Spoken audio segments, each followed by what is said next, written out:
talk show is brought to you by... Hey, want to feel young again? Are you tired, run down, have aches and pains, brain fog? This is science-based, not hype or fancy marketing. It really works. Carbon 60 helps detoxify your body on the cellular level. It stabilizes free radicals, just like the antioxidants found in red wine and berry stew, but on a far smaller, more bioavailable nanoscale. It's like a bottle of electrons, helping your body to function better. You can also apply it on your skin topically, over muscles, joints, or organs. Most people feel results within minutes. This is not a drug. It's organic carbon. Feel better today. About 95% of our users report more energy and clarity of mind within 10 days.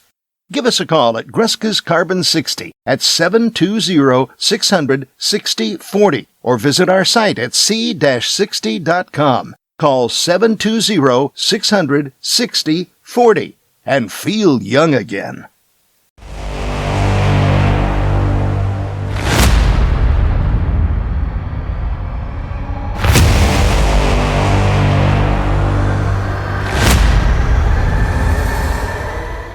Folks, welcome back to the iHealth channel, the FinFab channel, High Health Radio with your host, Hurricane H. Today's topic, today's guest is going to take us into a journey, and we're going to enjoy this. I want to have fun today. And really, it's something we're going to talk about nutrition, talk about fitness, mindset. And these are all things that I think everybody watching and listening, and if you watch any of the shows or listen to my stuff, it's always about mindset, about positivity, and just inspiration, motivation, which is part of our mission. Our guest today is going to do just that, and we're going to talk about how he literally transformed his life, and he's helping other people to do the same. I have a young gentleman, and I want to stress that because it is a fact, and it is something that is inspiring, because for the youth out there, by the way, there's no age thing, it's he caters to everybody.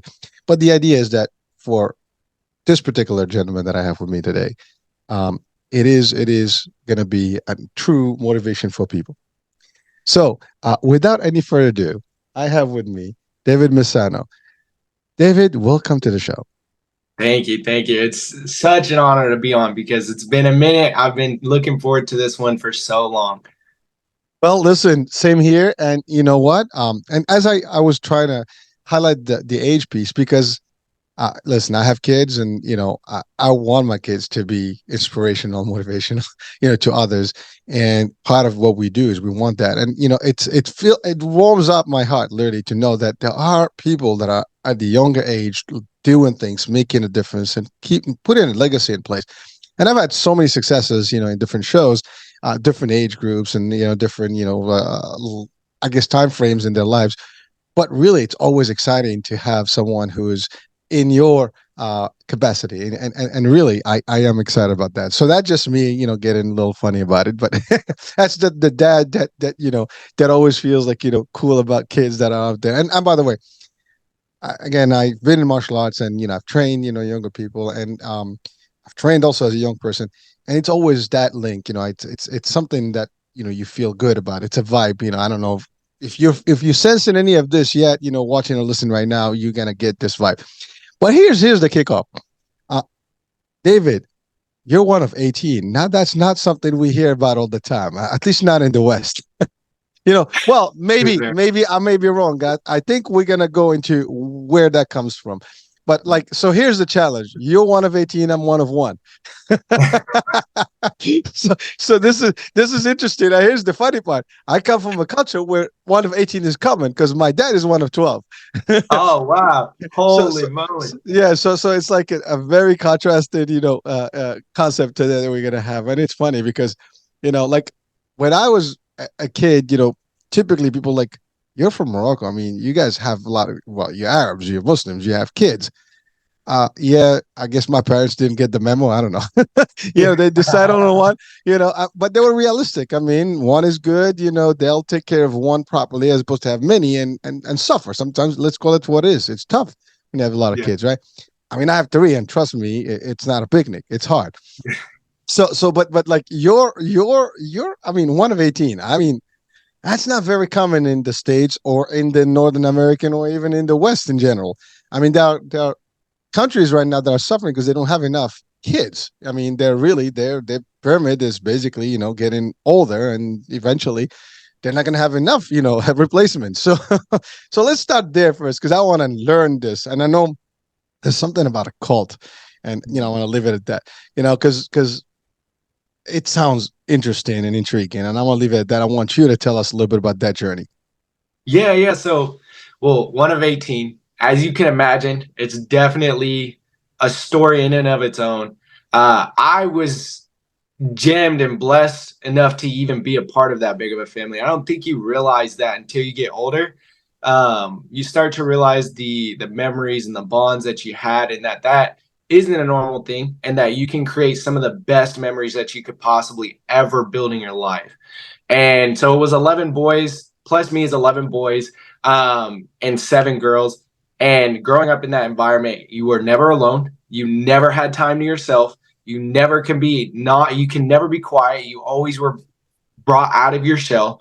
And these things kind of built up good habits in me for who I was going to be later on in life. I think it taught me one of the biggest things that I'm always thankful for is that it taught me how to be out there, be talkative, be networking with other people and build yourself up and meet people. Don't be afraid to talk and meet new people. And then the other thing it taught me too is just to be a hard worker. We grew up poor. It was a family of 18, dead broke. We didn't have no money. And I think that was the big joy about it, though, is you don't have money, so you have to learn how to create it at such a young age. And I mean, we didn't have anyone to really tell us, but we were so ambitious to learn how you can make extra money so we can go get these new shoes or we can go get these new clothes. And we were always the hand-me-down family. So next school year came, you got your older brother's hand-me-downs, you gave your hand-me-downs to your younger brother. That's how it went for so long. And I'm the second youngest, and I'm 23. I think the oldest now is I think he just turned 47. Don't quote me on that. It's a large gap. But that was like, I think growing up in such a poor family, it taught us to bond, learn how to create. And I think that's one of the key things that I'm so thankful about is the creativity that came from it. We learned how to create games. We learned how to create activities. And no matter where we went, we were able to create an environment that was full of passion and just bloomed the entire room into passion and just all around good vibes. And I think people really realize that about our family, is that instead of being stuck in a video or being stuck in a movie, even today, like we're literally all like that. Most of my brothers are. You try and watch a movie, none of them are going to sit there to watch the whole movie. We're either going to start a conversation or we're going to start playing around with you, and we're literally going to have a good time. And we try to I think that was a habit that was created into us, that we wanted it to be that way. It's just we had no TV when we were young. We didn't have money, and we had to learn how to have fun. And our biggest way was just going outside, whether it was catching crawdads, whether it was going to play baseball with wooden bats that we couldn't even afford a real bat, going to play tackle football in the dirt, things like this. It was like these little memories. You hated it when you were young because you're like, oh man, but as you grow up, you're like, man, that was cool. So you have all these memories, and it always relinquishes with you and stays with you for the rest of your life. But as you start to grow up, you start to go further and further away from your family. We also grew up in a cult. I call it a cult because there were a few things, and I didn't realize it until I got older, but they had separated us from the world. And they said that the people in this church were basically going to go to heaven and the rest of the world was going to be going to hell. And in this church, there were probably like 50 members in like 37 states out of the 50. And that's like barely anyone. And I'm like, there's no way all these people are about to go to a place you guys say is burning full of fire and just get tortured. It's like, I've seen better people out there in the world than you guys are. And that's kind of where I realized, like, this is kind of a cult.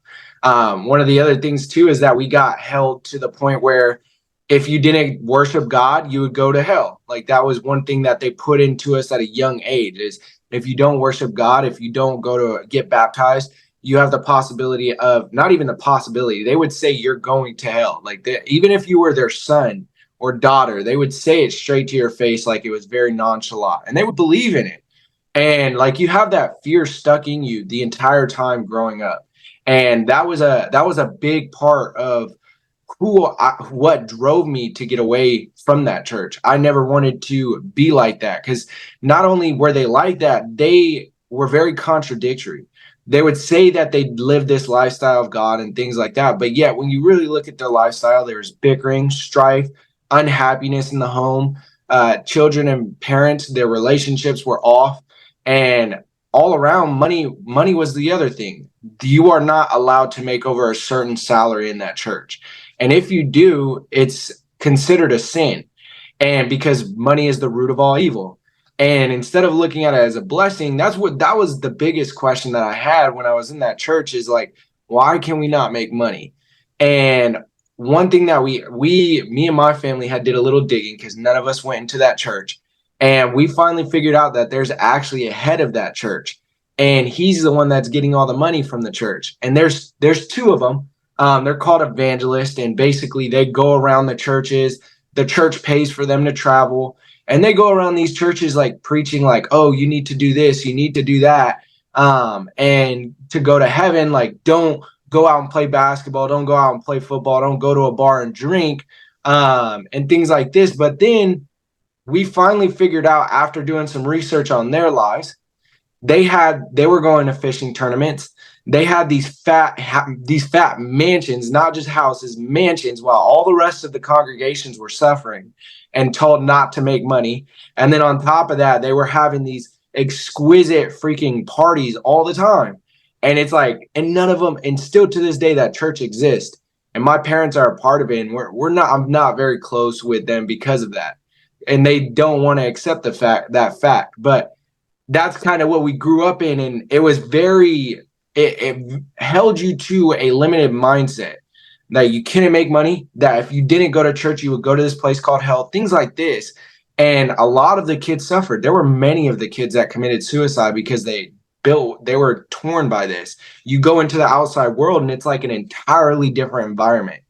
But other than that, growing up, I was glad that I had 18 family members, because we were able to keep each other up and hold each other accountable and push each other to the limits. Whew. I'm sorry, man. I'm listening to you. It's unbelievable. I mean, this is not something you see or hear about all the time. This is something you probably see in movies. And I mean, but it is real. And we're in the States. I mean, by the way, there's different types of religions out there that claim these things.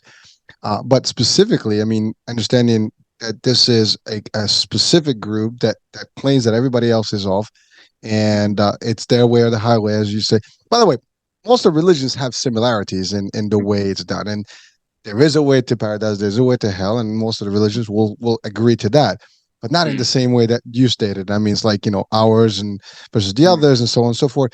I mean, that's a whole different show we can talk about, but just your experience as a kid growing in this environment, and especially when you see the contradiction, right? And the double standard, like, you can't have money, but then you have lavish, lifestyles here, and then the congregation is suffering because money is root of evil. But where do you get all that stuff? It's through money. And technically, religion does not. It's not against money. As a matter of fact, you're supposed to work, you're supposed to provide, you're supposed to do all these things. And if you have more, you give. Charity is part of religion. And that's just the standard concept, which, again, to your point, if you go out of that system into the real world, as different religions out there, they're very similar in the way that charity is part of, what we do in general. And it's interesting and I'm not sure if it is a cult, really called cult, but you refer to it as such. But it sounds like it, because I mean, typically that's how cults are. They're like very unique. It's unbelievable. Well, and it is sad to hear that there were people that lost their life because of the feelings that they had based on this upbringing, and eventually they committed suicide at a young age. That's always a saddening thing to hear, because suicide is not something we want to hear about, especially whether you're old or young, it doesn't matter. Taking your personal life, taking any life for that matter, is wrong, right? But losing a life based on losing faith in the world that you live in, and it's really heartening. But it is what it is. And but I love what you said about your story and your family. And by the way, it is, I'm going to take a moment just to talk about that, because not everybody is rich, and the majority of people are not rich. By the way, this. Unfortunately, that's the world we live in, right? There's a few that have, some. There's a few that have quite a bit, and the rest, they just live day in day out, right? They try to make ends meet, and it's tougher as you have more siblings and the family is big. I mean, I told you one person, and that was a tough one. Imagine when you have 18, forget about it, right? You got to do a lot of stuff. But you said you didn't have much, but yet you had happiness. You were happy. You made do, and that's something that sometimes goes to that concept where money does not bring happiness. You can have money, buy great things, beautiful things. It can make life easier, but would never make you happy, because you can have money and still be sad. And you said we didn't have TV, but you made games. You did things. It didn't stop you. So you really lived the world. At how it's been, all along. I mean, recently we're more into this world of like, the haves and how much do you have, and what you wear, what brand do you have. If you're not wearing, a signature logo or something, it could be like, you're not there. So it became, and by the way, I'm not against, you can have what you want. If you can afford things, enjoy your life. Life is, very short, then why not? But do the right thing. Give charity, do the stuff, enjoy. Because again, live the moment, and if you can do right by you and your family and others, why not? So I'm on the opposite of that, the concept where you can't do anything, you can't have what you want, but also don't forget there are poor people and you're supposed to share your wealth and things like that, and that's great. It's in my belief, and it's my system. But the idea is that that did not stop you from having a life, and of enjoying your time and kind of growing up. I mean, that's pretty intense. I mean, your example right now, if we talk to other kids in your age group, they're probably like, huh, you didn't have TV, you didn't have this, you couldn't do this, you do. Because a lot of people, they have everything from early on, and they don't see that, and they might not even think it exists in this world, at least not in the States. I mean, again, this is a worldwide show. I know there are people around the world that don't have what you similar situations and today, because they're poor. I mean, poverty does exist, and there's more poverty out there than people think. And but you don't think about it in the States specifically, or no, in the Western world, because we are supposed to be more advanced. We have more money. We have this. We have that. But it's not the case all the time. And you're telling us this story is really just an enforcement to the idea that if we travel around, you're gonna find that most of the time than less, you're gonna find people who are struggling, and the struggle is real, as they say, right? But you did not allow that to stop you. Now, there are a few things you did. One of them is you went to the military, or the Marines, I'm assuming. So let's talk about that. Was that part of like your coping with the situation, or was it just something that you did? Yeah, a little bit of both. I went after, I think I left home. Yeah, I was 17 when I left home. I was done. I didn't want to deal with it anymore. My parents were going through such separation because of it.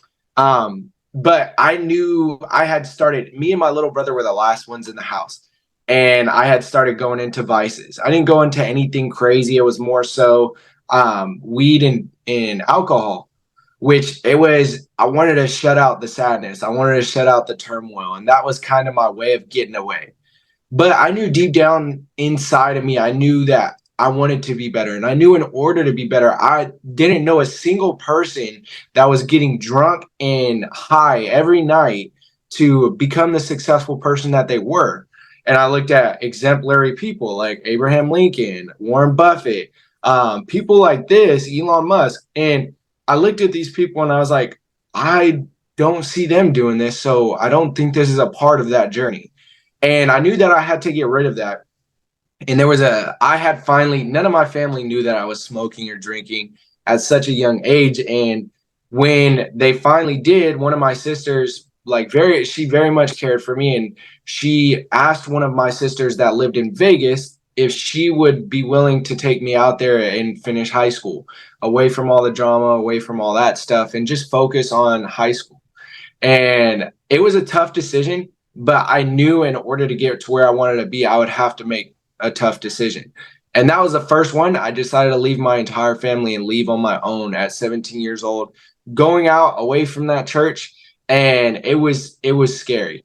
But I knew in order to get rid of those vices, I would have to put something in its place to kind of close that gap, is what I call it, and kind of get those voices out of my head and kind of be at peace with myself. And that's when fitness came into my life. Not so much nutrition. I didn't care about that yet. It was just fitness, lifting heavy weight and going to the gym. And that's kind of where the turning point was. I failed my ninth grade in high school. I was not the greatest student. I was a class clown, but I knew I had the ability to be a straight A student. I just didn't care. I didn't have any, and that saying that any attention is good attention is so true, because any attention at that point was good attention. And we weren't really getting any, so I moved straight to that. I wanted attention, so I got it from schoolmates.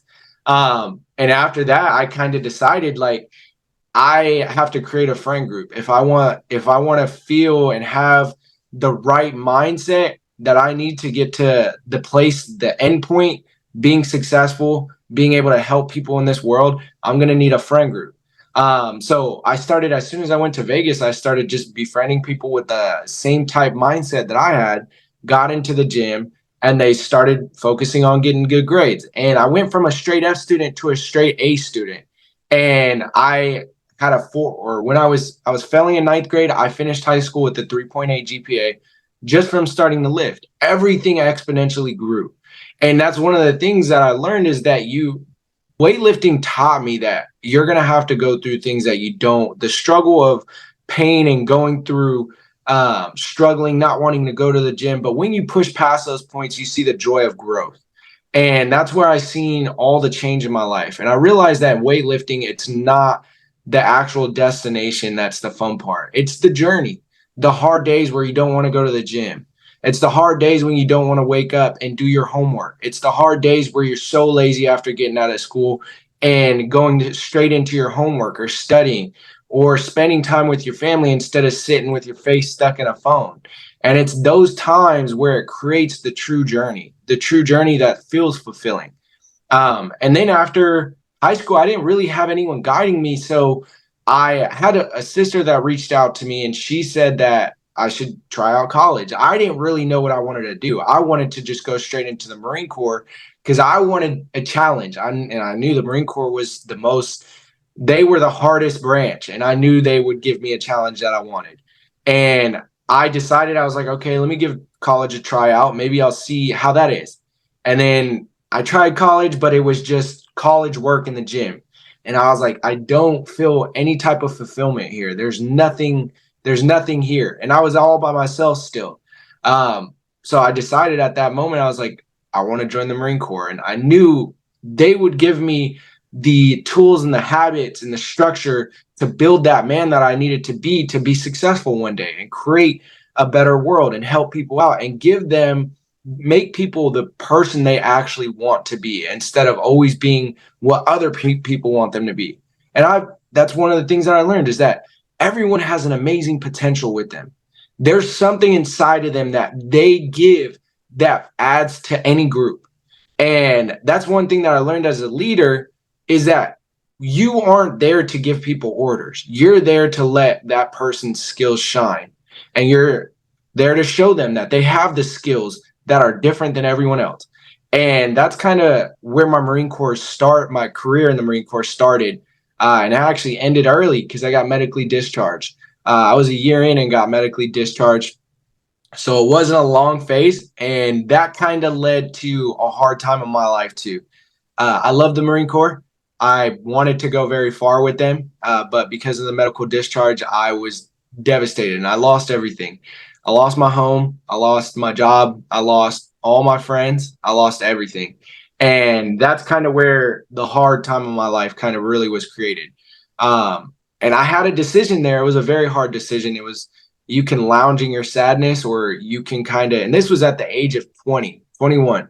I had to move back home to live with my family. And I didn't really want to do that because it felt like I was taking a step backwards. And I was like, man, I don't want to do this, but I have to. So I'm going to have to make the best of it. And I remember it took me an entire year of just contemplating, like, what is the point of life? And I had to go back into school, went back to a 9 to 5. And I was like, I went from enjoying my life, doing really cool stuff with some pretty awesome people from all across the country and serving my country and feeling a purpose, and to working at a Starbucks store and being told like, oh, you're a horrible person for serving our country. Like, you're just a part of the problem, things like this. So you go from being respected to disrespected all day long. And then you go to a school where you don't even know what you really want to go to school for. And it's like, man, what is the point of this? What am I here for? And at that point, it really got to me. It was like I took a whole year of just contemplating, like, what is my purpose here? And then I had gotten a call from a Marine or a Navy recruiter, and it had given me a spark, an idea. I was like, man, maybe I can get back into the military. And I talked to him, and he had said, yeah, there's opportunities. I always wanted to be a special forces in the special forces unit. And I was like, man, maybe this can be my opportunity to be a Navy SEAL. And at that point, I was like, I knew I needed training to get to that point of like fitness, my peak fitness level. And that's where CrossFit was inhibited into my life. I called up the local CrossFit gym, and I was like, hey, this is what I need. Can you give me the tools to get to this point? And he was like, yeah, we have everything you need. So I went to the gym and I did my first workout, and I knew I was in for a ride. I was like, yeah, this is not about to be easy. But after that, CrossFit kind of gave me a purpose again. I saw my entire life change. It went from always being a pessimistic person, always being down, like this is happening to me, to, man, I enjoy life. What can I do for life? What can I give? How can I create this person in order to help other people? And I was able to start changing lives, and I started I started thinking life was happening for me instead of against me. And that's where magic starts to happen. Confucius once said that watch your thoughts, they become action words, watch your words, they become actions. Actions becomes habits, habits a lifestyle, and then a lifestyle becomes your what is the word? It starts with a L, your legacy. And all of that stems from a thought.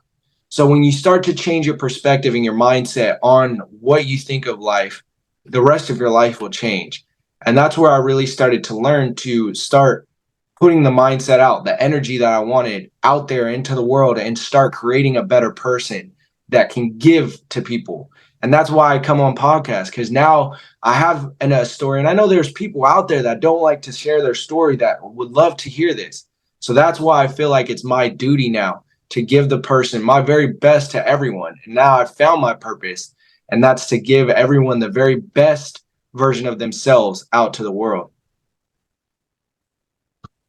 I gotta take a deep breath, man.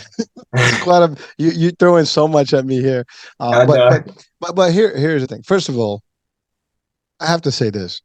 You know, for someone who's 23, you've gone through a lot in a very short time. I mean, some of us will probably have a similar story, but over an extended period of time, going up and down. You had so many ups and downs in that short period of time, but in that same time, there's so much positivity in what you've experienced that we're gonna break down right now. First things first, you talked about how you failed not grade, but yet you went from the Fs to the A's, and to get a 3.8, right? That in itself tells people that yes, you can have a bad start point, okay, but don't give up that or think that it's the end. That say there's no way of return. There is a point of return, and you will be able to do it. You're a good example of that, and many examples out there. So again, hope is always there. It's always available, and no matter how bad the situation is. By the way, that applied to you over and over in this time frame that you've had, and many other things that occurred as you stated. But just we're starting at that point. That's a younger person who is really just slacking off and not taking care of business. Smart, but you're not doing things right, because I mean that's the other thing. This doesn't, I mean, someone who's maybe failing classes doesn't mean they're not smart. They're just not applying. And that's two different things. You have the smartness, and I think everybody has the intellect. It's just a matter of applying and taking that intellect and bringing it up. and utilizing it properly and applying it and eventually get the results that you want. And so some people are like, well, I'm not that smart. First of all, you don't, like, I love what you said. Don't say things because they become you. Whatever you say, it's you. If you say I'm not good, you're gonna start thinking that you're not good, and it's gonna just give you a whole different run in the wrong direction. You want to be, I'm great, I can do this, always positive. And again, that's the mindset. You gotta pump it up. But that started young, and then you also, your sister was able to switch you over to Vegas, I guess, to with the other one, and that also helped. But then you got into you were gonna get into some, I guess, light stuff, I would call it. light activities, right? And not so healthy activities that eventually could have turned out worse. But I love what you said, that you looked at some of the people in history, current and historic, and these guys didn't get there doing this. And so that tells me, and if it doesn't say anything to you folks who are watching and listening, that you were thinking, you're using your mind, you're constantly analyzing the situation, and that's a practice that should be there. You always have to ask questions like, what is that going to mean for me? Is it going to do stuff? Is our success people get into this? And matter of fact, if you're into the success mode and you like inspiration, motivation, and you watch shows that are relevant to this, you will always notice that successful people have certain traits and certain practices. And they're definitely not in the practice of weed and drugs and the fun stuff that we think it's fun. They are in a different fun. They get to enjoy more fun because they eventually get enough money to buy the things that make fun happen a lot faster and more in a more luxurious way. So it's that kind of thing. But you did think that way, and we just want to drive that point home that, folks, doesn't matter where you are, what your lifestyle is, what your background is. I mean, the story that we're hearing today just tells you, here's a dude that has all the circumstances that can be completely off, yet he is learning from them. He is adjusting as he goes and still questioning himself to do better, and he wants to do better, and he has been struggling and striving at the same time, but yet succeeding eventually. And so that's an important message for our audiences. And again, I just wanted to extract that from your point, or at least some of the stuff you said. Then I love what you said. You wanted the structure of the Marines, and to get something that is solid. Unfortunately, that didn't work because of a medical condition, and so, but it can happen to anyone. That's the other thing. Like, you don't know, you think you're invincible, but something as simple as your health can fail at a moment, and things can go wrong. But again, that didn't stop you. See, that's the other thing. Now you get this discussion on the Navy. Okay, I want to be special forces. Now these guys are the hardcore folks. I mean, they're not. They're really top at the top in their line of whatever they do. They're very, very, tough people. I mean, you got to admire the work they go through and the intensity to get to that. And you don't get there unless you put a lot of time and effort and energy and sweat and blood and all the other stuff, right? But you wanted that. And so now you got introduced to CrossFit, which, by the way, it is a type of fitness that is very intense. And so for anyone that can handle it, I mean, first of all, there's no age limit to this, but it's pretty intense. You got to be really super, able, because they put you through, boot camp every day, basically. But you also, like, fitness was your model, you basically your mode of escape. Your fitness has been your motivation. Your fitness has been the driver behind you, and it's been helping you shift, to a better place, regardless of how bad, things happen. It put you right back. So now that we've established this, now you got into this world, then eventually now you have the triple V fitness. So I want to read it. I want to see if I said it right. So VENI, VIDI, VICI. Did I say it right? That's perfect. Yeah, that's perfect. Okay, so the triple V fitness. So let's talk about that. What is it? How did it happen? Is it linked to the CrossFit? Is it, I mean, we need to know more about that. Yeah. So Triple V started, after my little episode of, after CrossFit started, actually. It was a point where I loved CrossFit. I started getting into competitions, but I still wasn't into nutrition at all. I didn't much care about nutrition. I thought you can get big, jacked, and enjoy fitness while drinking beer. And yeah, you can. If that's your type of thing, you can be very fit doing that. But at the same time, I didn't feel good. I didn't feel how I felt fitness would make you feel. And I was like, some feels like it's missing here. And I was doing CrossFit. I was winning competitions. I was doing really well. And it got to the point where I was like, I started feeling unfulfilled again.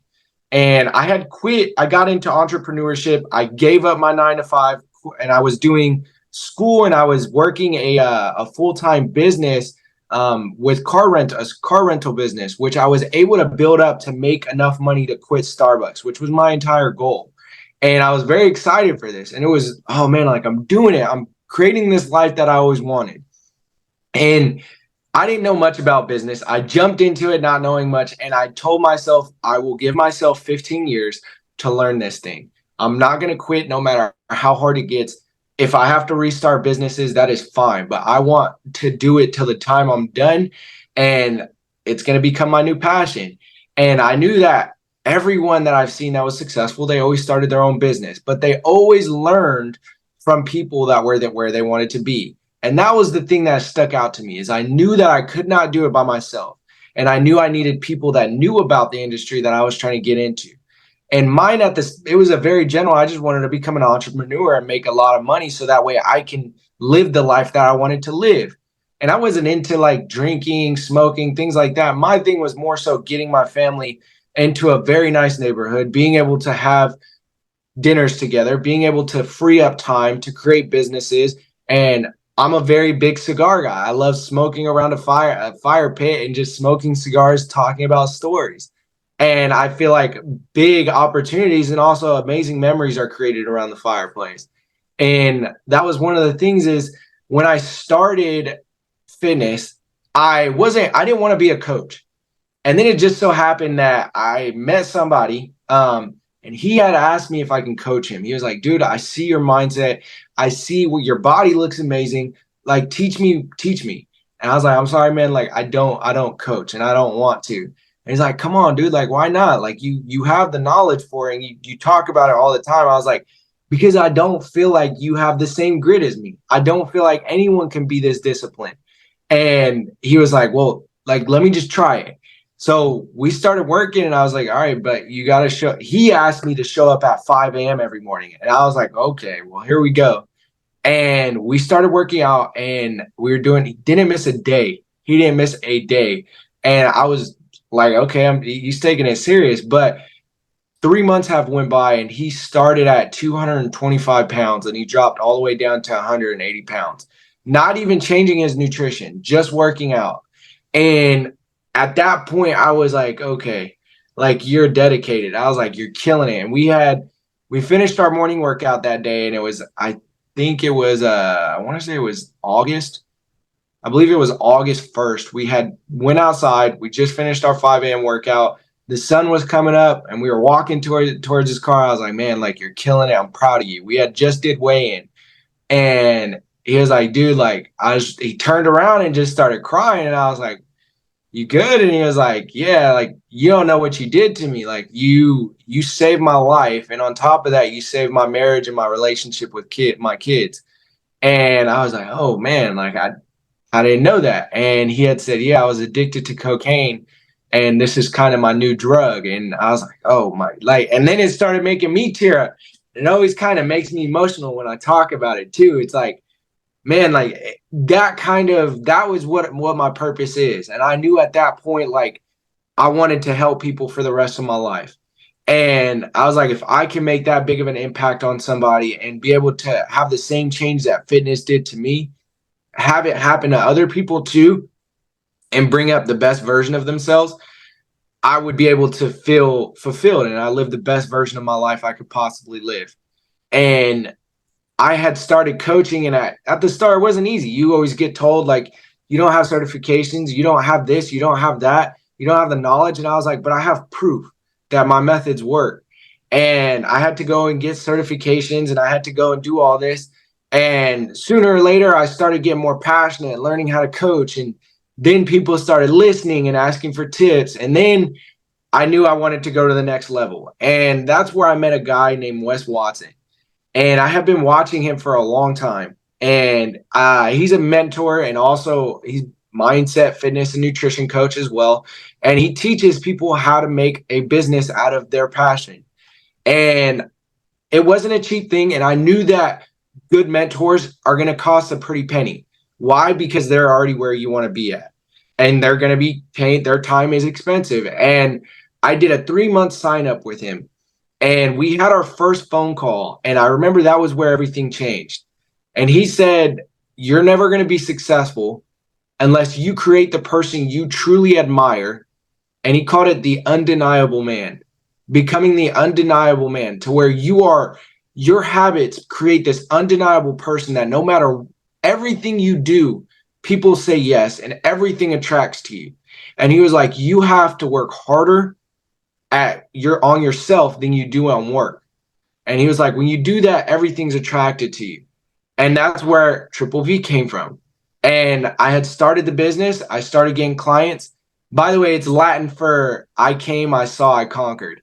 And that's the whole motto. That's why I name it that. And it's like, that's the whole method. It was like a Pitbull song.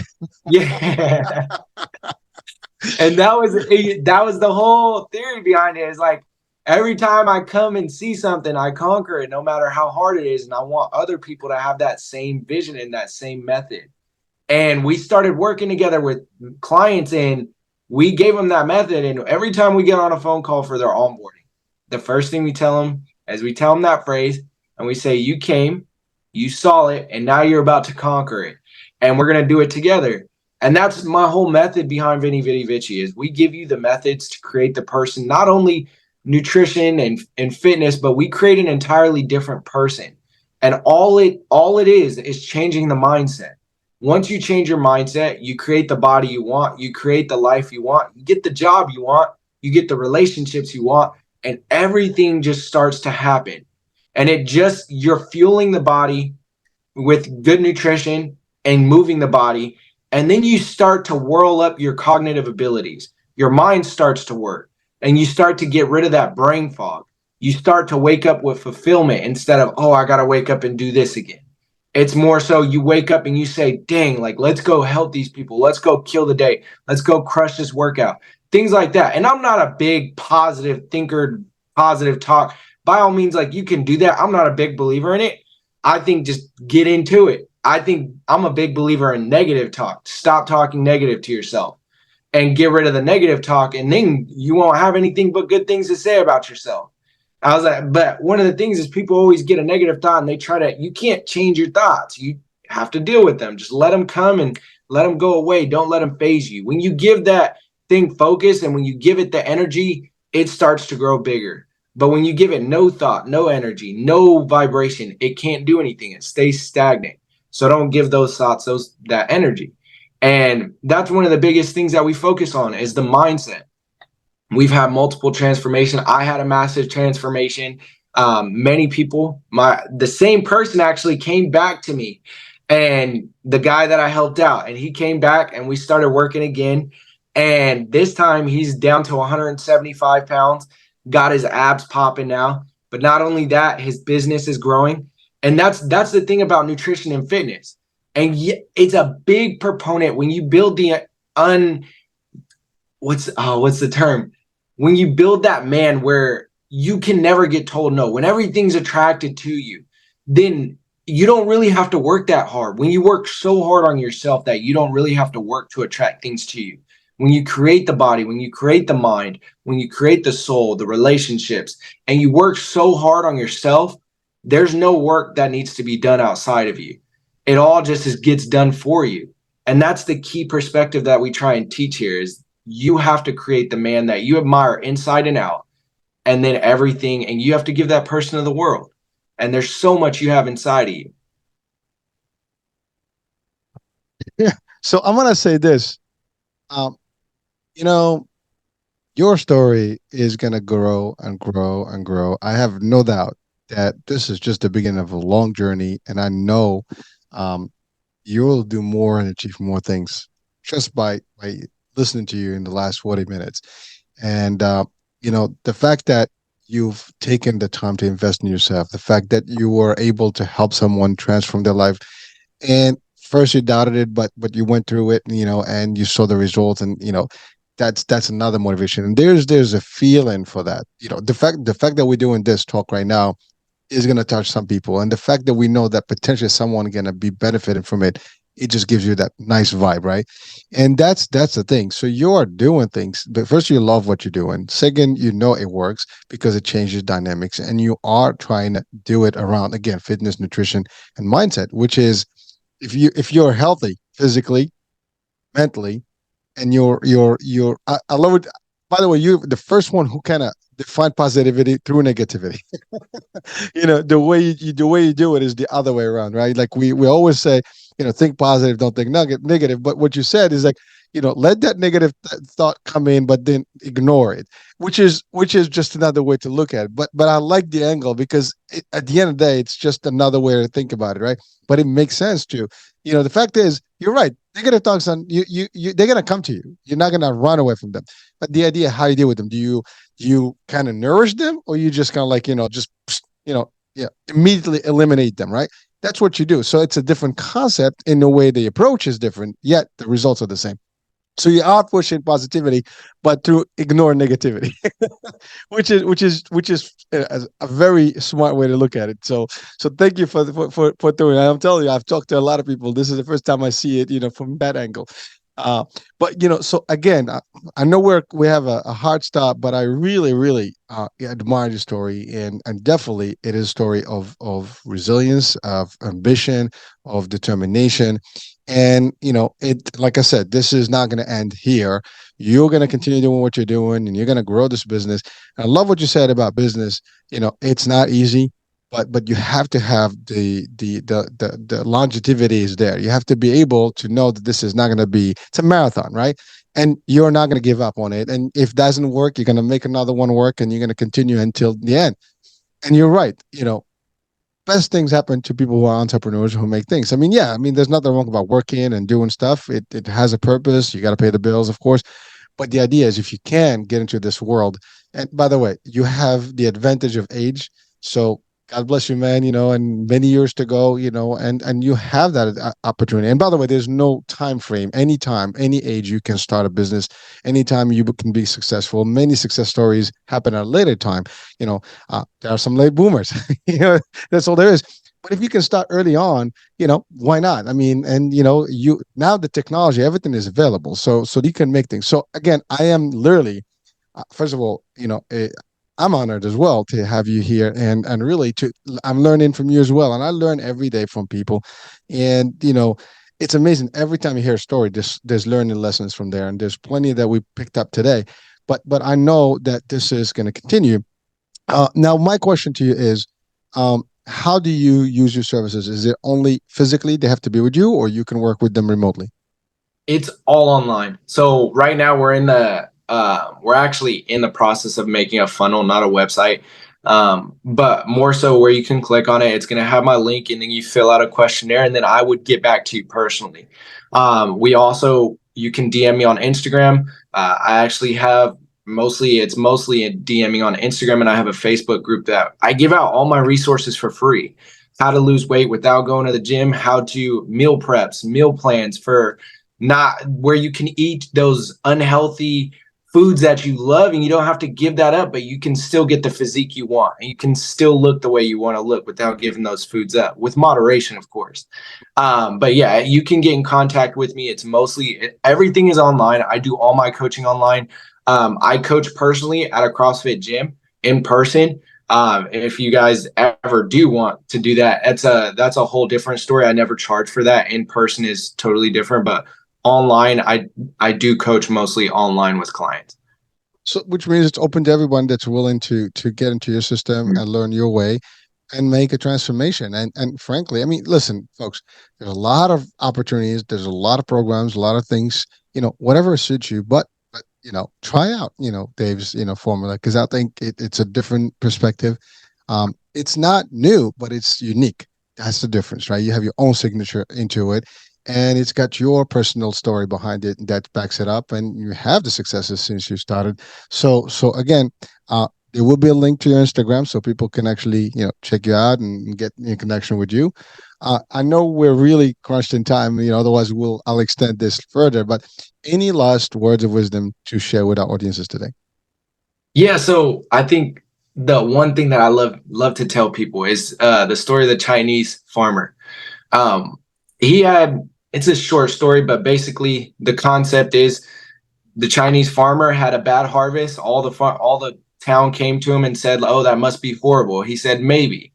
Then all of a sudden there was a massive rain and all his crops grew back and more. And people were like, "Oh, that's great." And he was like, "Maybe." Then his son was plowing the fields and he broke his foot and all the town came and said, "Oh, that's horrible." He said, "Maybe." And then the army service came to recruit people. And he said they said they couldn't recruit his son because his foot was broken. And everyone was like, "That's amazing." He's like, "Maybe." We never know why things happen in life. And I think that's why we should never give up. Times get so hard and we look at it and say, "Oh, why is this happening to me? It's so hard." But I think the one message I can say is no matter what happens, just don't give up and you are promised to win. As long as it takes. There have been people doing this for 15, 17, 20 years, and they're just now seeing success. But they didn't give up, and that's why they were rewarded. And that's the key to success. And it's a proven method. No matter how hard things get, if you just stick with it, you will win. It might seem like you're not winning in the moment, but there's bigger things happening behind the scene that you can't see. That would be my message to everyone. By the way, I'm gonna absorb that, because you know what? There are times in anything where you feel that you want that energy, and you just give me that pump again. So I got me a nice little, shot dose of positivity here and real pump. So I'm actually excited. So thank you for that, man. And again, you're right. Never give up. That's the mistake that most of us make. I've made that mistake myself. At a couple of opportunities where I gave up too soon. I learned not to do that. But you're right. The lesson is, as long as you're in it, you're in the game. The minute you get out of the game, you're out of the game. You stay in the game for as long as it takes, and it will eventually. You just have to tweak things. But again, you have to commit from day one that it's not going to be easy. If you understand that before you engage, then you're, like you said, you're in for the long run. This is not going to be a quick thing. And that's all there is. So thank you so much for that advice. I think that advice, listen, you've given more wisdom today than many people can give in years. So thank you for that. And, and good luck, man, for the work you do. And I know we're probably going to have more of these discussions. I do want to bring you back, so, because there's plenty more things that we can talk, man. All right. Well, listen, I know you have to go. So thank you so much for being with us today and for the insights. And it's a lovely story and a lot of insights and, real good nuggets here that we can apply in real life. Thank you. Of course. I appreciate you for having me on, man. It means a lot. Oh, my pleasure. And so there you are, folks. We had a great time with David here. And so listen, we'll be talking soon, folks. New day, new show, new topic. I'm Hurricane H. Bye for now. There's a lot of talk all over the internet these days about the remarkable benefits of carbon-60, and baby boomers are especially excited about it. Whatever generation you're in, if you want more energy, better health, and a boost in vitality, we invite you to try Greska's Carbon-60, a stunning development in free radical destruction. Being much smaller in size than conventional antioxidants derived from fruits and vegetables, it is far more bioavailable to quickly mend the toxin-crippled cells in your body. Greska's Carbon-60 is the only C60 product that is made without the use of undesirable solvents. The only one. Greska's Carbon-60 was developed by a brilliant NASA carbon scientist, and 95% report positive results from this Nobel Prize-winning technology in just 4 days. Visit c-60.com. That's c-60.com, or call 720-600-6040.